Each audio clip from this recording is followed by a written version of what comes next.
Friends, आज हम class 11th SP में सेकंड पार्ट में विज्ञापन पत्र का दूसरा पार्ट, जिसके अंदर विज्ञापन पत्र में समाविष्ट होने वाला विवरण अर्थात के कौन कौन सी बातों का समावेश होता है वो हम पढ़ेंगे।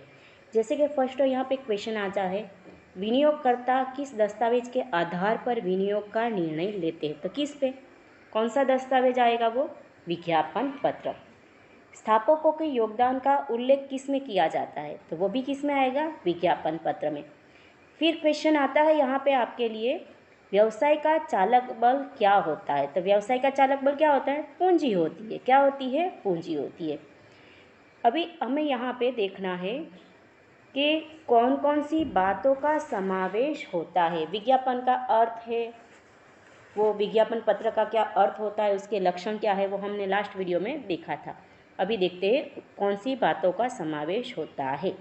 तो विज्ञापन पत्र में कंपनी के शेयर डिबेंचर में निवेश करने के लिए आम जनता को क्या किया जाता है, आमंत्रण दिया जाता है। और कंपनी एक्ट जो नया है 2013 में नीचे दिए गए हैं पॉइंट्स, वो सारी बातों का समावेश करना कैसा बन जाता है, इम्पोर्टेंट बन जाता है। पहला, कंपनी का नाम क्या होगा, वो विज्ञापन पत्र में बताना पड़ता है। कंपनी की रजिस्टर ऑफिस कहाँ पे होगी, जैसे कि मेन ऑफिस कहाँ पे होती है, वो बताना पड़ता है। क्यों, क्योंकि जो भी निवेश करता है उसको फ्यूचर में यदि किसी प्रकार की डॉक्यूमेंट जानना है या तो प्राप्त करना है या तो किसी प्रकार का पत्र व्यवहार करना है तो वे रजिस्टर ऑफिस में कर सकता है, इसलिए पता बताना आवश्यक है। थर्ड, कंपनी के सेक्रेटरी मुख्य वित्तीय अधिकारी अर्थात के फाइनेंशियल ऑफिसर, ऑडिट करने वाला, कानूनी सलाह देने वाला। कंपनी एक कैसा है, बड़ा स्वरूप है, तो उसको बहुत सारे सरकार के नीति नियम का क्या करना पड़ता है, पालन करना पड़ता है। तो उसकी इंफॉर्मेशन रखने वाले की अधिकारी की उसको क्या करनी पड़ती है, नियुक्ति करनी पड़ती है सलाह प्राप्त करने के लिए। उसी तरह से जो बैंक के साथ उनका कार्य होता है वो बैंकर को उसके बारे में बताना पड़ता है, ट्रस्टी के बारे में बताना पड़ता है। प्रतिभूति दलाल अर्थात के जब जामीनगिरी प्रकाशित की जाती है तो किसी के साथ क्या किया जाता है, दलाल के साथ अनुबंध करार एग्रीमेंट किया जाता है। तो किसके साथ किया गया है, उसकी इन्फॉर्मेशन देना और उसके रिलेटेड कंपनी के जब शुरुआत की जाती है तो उसके रिलेटेड जो भी व्यक्ति उसके साथ जुड़ा होता है, जो भी पक्षकार जुड़ा होता है, उनके नाम और पता बताना होता है। चौथा है, खुलने की तारीख किसकी, तो जब अंश हम क्या करने वाले हैं, प्रकाशित करने वाले हैं, तो उसके लिए वो डेट बतानी पड़ती है, कौन सी तारीख से निवेश करना चालू होगा। ठीक है, उसी तरह से वो आईपीओ कब बंद होगा उसकी भी डेट बतानी पड़ती है। फिर प्रतिभूतियों के बीच में बंटवारा किस तरह से होगा, यदि वापस करने जैसी सिचुएशन आ गई तो किस तरह से वो वापस की जाएगी, वो सारी इन्फॉर्मेशन ये विज्ञापन पत्र में बताना पड़ता है। फिर है मेन इम्पोर्टेंट टॉपिक है आपका, बैंक में अलग खाता खुलवाना। जब अंश या जामीनगिरी प्रकाशित की जाती है तो उसके अंदर जो भी प्रोसीजर होती है तो उसके लिए कंपनी के द्वारा एक बैंक में अलग से खाता खुलवाया जाता है। सारे पैसे उसी के अंदर जमा होते हैं और फिर कंपनी के पास आता है। तो कौन सी बैंक में खाता खुलवाया गया है वो सारी रकम आपको बताया, जैसे कि मैंने क्या किया है, बोला अभी कि वो सारी रकम जितनी भी रकम एकत्रित होती है वो अकाउंट में क्या होती है, जमा होती है और उसके लिए क्या देना, संचालक मंडल के द्वारा एक निवेदन दिया जाता है। नेक्स्ट, प्रतिभूति अनुबंध के विषय में सभी विवरण, जो भी जामीनगिरी के लिए अनुबंध किया गया है अथवा अर्थात एग्रीमेंट किए गए हैं वो सारी इन्फॉर्मेशन विज्ञापन पत्र में देनी पड़ती है। आगे सातवां, संचालक, ऑडिटर्स और जो पूंजी एकत्रित होती है बैंक की ओर से सबकी सहमति होनी चाहिए, अर्थात क्या हुआ, सबकी लिखित साइन होती है। ठीक है,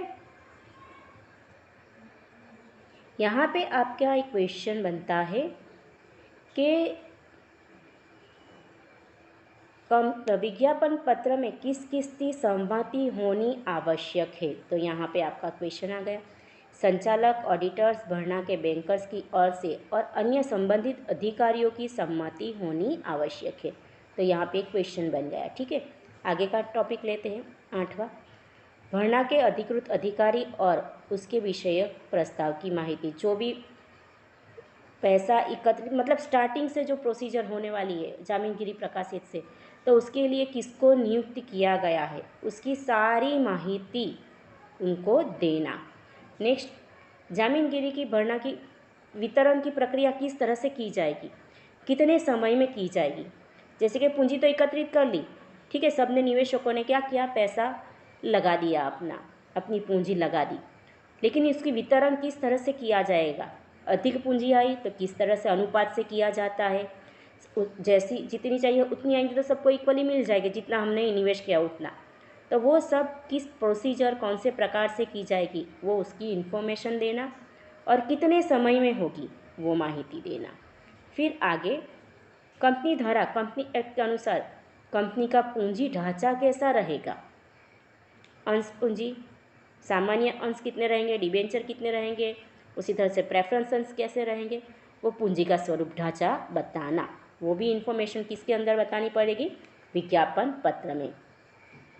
सार्वजनिक, ये सार्वजनिक आम जनता को, निवेशकों को क्यों आमंत्रण दिया गया है, उसका उद्देश्य क्या है, उसकी शर्तें क्या होगी, आवश्यक बातें कौन सी होगी, वो सारी माहिती इसमें देनी पड़ेगी।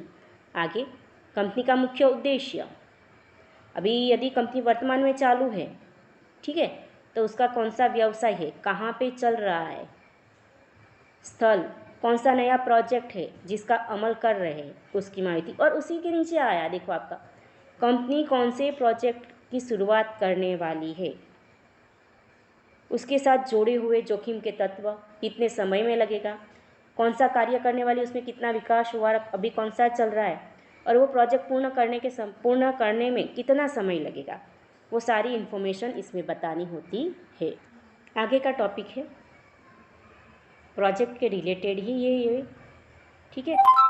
विज्ञापन पत्र निर्गमित अर्थात के प्रकाशित होने से पूर्व 5 साल दरमियान कंपनी के संचालकों पर किसी प्रकार का कानूनी दावा चला हो, मतलब के केस चला हो कोर्ट में, तो उसकी इन्फॉर्मेशन देना ये कंपलसरी बन जाता है विज्ञापन पत्र में। आगे का मेन टॉपिक है विज्ञापन पत्र में लघुत्तम भरपाई की पूंजी कितनी होनी चाहिए, उसकी बात, वो सारी इन्फॉर्मेशन देना। यदि आपने पूंजी प्रीमियम के साथ प्रकाशित की है तो उसका विवरण भी देना। नकद के सिवाय कोई शेयर दिए गए हैं तो वो भी क्या देना, उसकी इन्फॉर्मेशन देना। फिर संचालक मंडल के बारे में बताना, कौन कौन संचालक मंडल रहेगा, उनका नाम, पता, उनकी नियुक्ति, उनका वेतन कितना रहेगा, वो संचालकों की ये कंपनी के सिवाय की अन्य कोई कंपनी में यदि उसका क्या है, हित है, हित मतलब कि किसी लाभ है, तो उसकी भी इन्फॉर्मेशन देना आवश्यक बन जाता है। आगे स्थापकों का योगदान, जो प्रवर्तक है, जो स्थापना करने वाला है, उनकी इन्फॉर्मेशन देना। आगे व्यवसाय चालू हो ऐसी कंपनियों को अतिरिक्त निम्न वितरण देना पड़ेगा, मतलब कि पहली बार ये कंपनी की स्थापना नहीं हुई है, पहली बार उसने पूंजी एकत्रित नहीं की है, लेकिन पहले भी आगे भी लास्ट ईयर में भी क्या है, ईयर्स में उसने पूंजी प्रकाशित की है और पैसा पूंजी प्राप्त की है, तो उसको वर्तमान समय में अधिक पूंजी की आवश्यकता होती है, तब उसको क्या करना पड़ेगा, अपना लाभ हानि खाता, फिर पक्की तलपत्र और ऑडिट का रिपोर्ट इसके अंदर अटैच करना पड़ेगा। विज्ञापन पत्र निर्गमित करने के पूर्व 5 साल के लाभ हानि विवरण, ठीक है, और गौण शाखा के रिपोर्ट बताने पड़ेंगे। और यदि उपयोग या अन्य जगह पे अन्य व्यवसाय के कहाँ पे करने वाली है, कौन सा व्यवसाय करने वाली है वो पूंजी का उपयोग करके, तो वो बात भी इसके अंदर बतानी आवश्यक है। आगे विज्ञापन पत्र का विवरण इस कानून के अंतर्गत प्रतिभूति अनुबंध एक्ट 1956 और सेबी का 1992 का एक्ट का किसी भी प्रकार का उल्लंघन नहीं होना चाहिए। यदि विज्ञापन पत्र में ऐसा किसी भी प्रकार की गलत तरीके से इन्फॉर्मेशन दी गई है या तो सही से पालन नहीं होता है तो वे विज्ञापन पत्र के लिए वो जिम्मेदार अधिकारी क्या बनेंगे, उसके जिम्मेदार बनेंगे। आगे विज्ञापन पत्र में तारीख, जो ये क्वेश्चन आता है आप लोगों को कि विज्ञापन पत्र के कौन सी तारीख गिनी जाएगी, तो विज्ञापन पत्र में जो तारीख बताई गई होगी वो तारीख क्या बनेगी, उसकी तारीख बनती। यहाँ पे आपको क्वेश्चन आता है विज्ञापन पत्र की निर्गमित तारीख कौन सी मानी जाती है, तो ये क्वेश्चन का आंसर यहाँ पे ये आएगा। विज्ञापन पत्र में जो तारीख लिखी गई है वह तारीख विज्ञापन पत्र की प्रकाशन तारीख मानी जाएगी।